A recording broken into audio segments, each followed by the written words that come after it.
शादी के दिन ये जोड़ा एक दूसरे को वचन देने वाला था, लेकिन अचानक किसी ने विघ्न डाल दिया। आने वाले ने दुल्हन को एक कप भावनाओं को तोड़ने वाली शराब प्रदान की, जिसे पीने के बाद पेट में चाकू की तरह दर्द होता है और पैरों के नीचे सुई चोड़ने जैसा एहसास होता है, जो दुल्हन को पुराने धूल को भूलने और पुराने प्यार को काटने का संकेत देता है। दूल्हे की मां ने नौकरानी को तुरंत यह भारी उपहार स्वीकार करने को कहा। हालांकि आगंतुक ने नई दुल्हन को यह कहते हुए साइड पर ही पीने के लिए कहा, क्योंकि दूल्हे ने उसके पुराने प्रेमी को मार डाला था। उसने सोचा नहीं था कि वह बदला नहीं लेगा, लेकिन दूल्हा असावधान और अनियमित निकला, बल्कि बारिश में पी लें, बारिश में चेहरे के गहने उतार लें।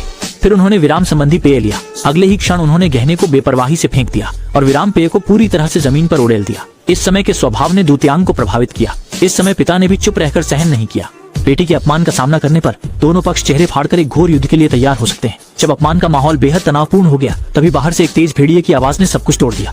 किसी ने सोचा नहीं था कि चिनली बर्फ के मैदान के स्वामी की सवारी पर आकर सबको चौंका देंगे और सब जल्दी से बाहर जाकर देखने लगे।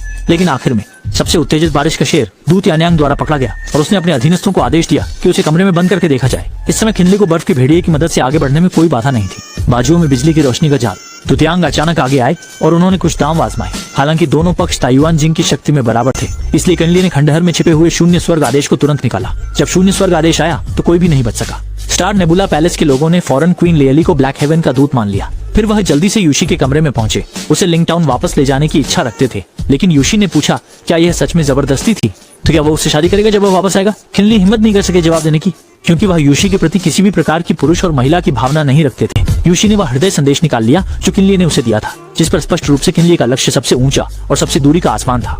उसकी दुनिया में बारिश के नुकसान का कोई निशान नहीं है। तुम मुझसे क्यों लड़ना चाहते हो, तब तुम मुझसे क्या चाहते हो। इस बात पर बाहर के दोस्त सुन नहीं सके। सालग्यांग ने पहले क्विनली को खींच लिया। अगले दिन बारिश में अचानक से सुना कि क्विनली स्टार क्लाउड पैवेलियन में रहना चाहते हैं, क्योंकि यहाँ के एक्सपर्ट उन्हें पर्पल फ्लाइट कैप्चर करने में मदद कर सकते हैं। उसका अगला लक्ष्य, उसने सोचा नहीं था कि यह सब वर्षा के पूर्वानुमान में था। उसने चिनली को बताया कि वह यहाँ रहेगा। सिर्फ एक नजर का मौका मिलना एक अद्भुत बात है, लेकिन असली संकट धीरे से आ रहा था। महिला ने नरमी से पुरुष की ओर देखा, फिर एक आकर्षक मुद्रा में उसके द्वारा दिया गया पानी स्वीकार किया और उसके कंधे पर धीरे से अपनी बाह डाली। लेकिन पुरुष जैसे किसी नाराज पक्षी की तरह उछल पड़ा। इसलिए आक्रांत महिला ने अपना अंतिम दांव खेला, परंतु आदमी इतना घबराया हुआ था कि वह तुरंत भाग गया। वो जानती थी कि महिलाएं कभी ऐसी नहीं होती, इसलिए अगले दिन वह यूशी से मिलने आई। कोशिश की कि उसके व्यवहार में बदलाव का कारण पता चले, लेकिन यूशी ने सभी के सामने उससे सवाल किया कि कल रात जब वो खुद को समर्पण करने को तैयार थी, तब वह क्यों इच्छुक नहीं थी। जब किनली को नहीं पता था कि कैसे जवाब दें, तब अचानक उसके अच्छे दोस्त ने कहा कि उसे तत्काल किसी चीज की जरूरत है, और उसने किनली को मुश्किल से बाहर निकाला। वास्तव में अच्छा दोस्त सोचता था कि शीशे एक आध्यात्मिक जानवर का रूप था। इस बारे में किनली अभी भी थोड़ा संदिग्ध था। कौन सोचेगा कि शेनलोंग की सेंट महिला भी ऐसा ही सोचती है, क्योंकि किनली ने गॉड ट्रैप केव में 10 आत्माओं के जानवर को चोट पहुंचाई थी, और इस दुष्ट प्राणी का घृणा दिल बहुत भारी है। वो निश्चित रूप से बदला लेगा। उनका यह यात्रा किनली के साथ सहयोग करने और उसे पूरी तरह से हटाने के लिए थी। एकमात्र तरीका यूशी को मारना था, लेकिन किनली अभी भी संदेह में थे। अगर यूशी सच में थी तो इसलिए रात को वह और उसका अच्छा दोस्त फिर से सच्चाई की तलाश में आए। मौके पर उन्होंने देखा कि यूशी एक कैंची से हाथ में पकड़े कढ़ाई पर बेतरतीब ढंग से काट रही थी। उनकी उपस्थिति ने 2 उत्साहित लोगों को अचानक खून दिखाने पर मजबूर कर दिया। वे केवल चीजें उधार लेने का नाटक कर सकते थे और फिर तेजी से निकल गए। सोंग टिंग यू, एक क्रूर महिला, केवल यूशी को मारना चाहती थी, लेकिन किनली का रुख कड़ा था। उन्होंने असली यूशी के ठिकाने के बारे में जानने की मांग की, ताकि वे जानवर को अपनी सहायता दे सके। उसे विशेष उपाय अपनाने पड़े। वह नहीं जानता कि इस समय की भाषा सच में क्या है। अपने आप को तैयार किए गए नोट्स को चुपके से देखा। उसने बारिश के समय बहुत सारी प्रेमपूर्ण बातें कही, इसलिए एक समय में वह उससे इतना प्रभावित हुआ कि वह भावुक हो गई। उसने प्रेम करना चुना और आसमान और धरती को गवाह मानकर कसम खाई कि वह उसके साथ जीवन भर रहेगी, बुढ़ापे तक साथ देगी। अंत में उसने निर्णय किया जैसे कि वह उसे अपनी पत्नी बनने के लिए राजी कर लिया था। जब उसने उसे गले लगाया, तब उसने नजदीकी जमीन की ओर देखा। क्या यह सच में शिट बीस्ट की खोज थी?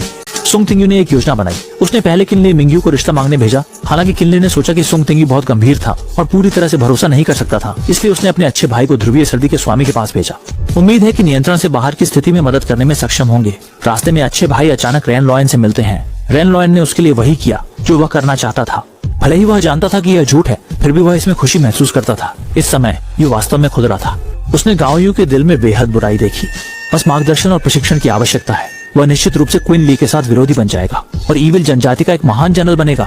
बिना कोल्ड मास्टर की मदद के उनके कार्यक्रम में क्या परिवर्तन। महिला सोचती थी कि उसने अपने सपनों के राजकुमार से शादी की है, लेकिन विवाह के दौरान दूल्हे ने अचानक अपने हाथ से एक सुनहरी मुहर फेंकी जो सीधे सामने के बालों में लगी, और फिर उस आदमी ने सबके सामने महिला के असली स्वरूप को उजागर किया। वह केवल इसलिए क्योंकि वह एक चालाक प्रकृति का रोह जानवर था। उस समय भीड़ में एक व्यक्ति अचानक अपने हाथ उठाकर उत्तर दे रहा था। व्यूहर्चना के बनने के पल में ही सभी लोग बाहर की ओर दौड़ने लगे। ल्यू ने उठकर अभी भी जादू करने वाले सोंग टिंग्यू की ओर इशारा किया। कहते हैं कि वही सच में 10 आत्मा जानवर है, पर संरचना पूरी हो चुकी है। भागने का समय नहीं है। जो लोग भाग नहीं सके वो मारे गए। किनली और यूशी ने तुरंत मिलकर दुष्ट आत्माओं के आक्रमण का सामना किया। यूशी जन्मजात कारणों से जल्दी ही सहन नहीं कर पाई, जबकि किनली ने प्रतिरोध जारी रखा। ये भूतों की गुफा में एक बड़ी लड़ाई थी। इस समय आत्मा जानवर अपना असली रूप अख्तियार करता है। बेचैनी में क्वीन हंटर ने बिजली का इस्तेमाल किया। जब रेली ने गोस्ट फायर स्कल फॉर्मेशन को एनहांस किया तो उसकी शक्ति पहले से भी ज्यादा बढ़ गई थी। पहले ये एक आध्यात्मिक जानवर था जो एक ग्रिफिन में बदल गया था और उसके साथ कुछ नाटक किए थे। फिर वो सोंगटिंग यू में बदल गया और उसे धोखा दिया कि वह वहाँ नहीं था। उस रात उसने जिसे कबूल किया वह वास्तव में यूशी था, लेकिन टोंगजिंग को एक स्पिरिट बीस्ट द्वारा एक भ्रम मंत्र लगाया गया था, जिससे किनली उस समय की यूशी को उसकी इच्छा के रूप में गलत समझा। वह न केवल चाहता था कि किनली उसके प्रियजन को मारने के लिए देखे और लिन परिवार के गांव के सभी लोगों को मारना चाहते थे, लेकिन इसी समय बाहर से अचानक एक अजीब आवाज आई। आत्मा जानवर बाहर आया और तुरंत सच्चे सोंगटिंग से लड़ने लगा। आज दोनों ही यूयू मध्य अवस्था के साधक हैं। उनकी शक्ति समान है, जानते हुए भी कि लड़ाई में लिंग बेकार है। वो पहले यूजी युआन में भागने की सोच रहा था, लेकिन उसे यह नहीं पता था कि यहाँ सोंगटिंग यू ने पहले ही लोगों को रखा था इस जगह पर, क्योंकि हजारों साल पहले एक महान शक्तिशाली ने निर्णायक युद्ध लड़ा था और जादू की शक्तिशाली ताकतों ने स्वर्ग और पृथ्वी के नियमों को तोड़ दिया। इससे स्पिरिचुअल बीस्ट का स्कैटर स्प्लिट एंक्लोजर बना, जिसे स्पिरिचुअल बीस्ट के इल्यूजन टेक्निक से निष्क्रिय किया जा सकता है। सभी ने आखिरी फायर फॉर्मेशन का इस्तेमाल किया ताकि स्पिरिचुअल बीस्ट को पूरी तरह से मिटा सकें। हालांकि उन्होंने अभी भी स्पिरिचुअल बीस्ट की शक्ति को कम समझा, जो खुद को एक फॉर्मेशन में बदल देता है। जब स्कल फायर स्वयं पर लगी और दीवार को भी तोड़ दिया। शुक्र है कि इस समय पर किनली आ गए और उन्होंने उन्हें पहले जाने को कहा, जबकि वो इतनी देर से आए क्योंकि उन्होंने जहां से वे लेई लॉ की प्रैक्टिस कर रहे थे वहां लाइटनिंग एरे बिछाया था।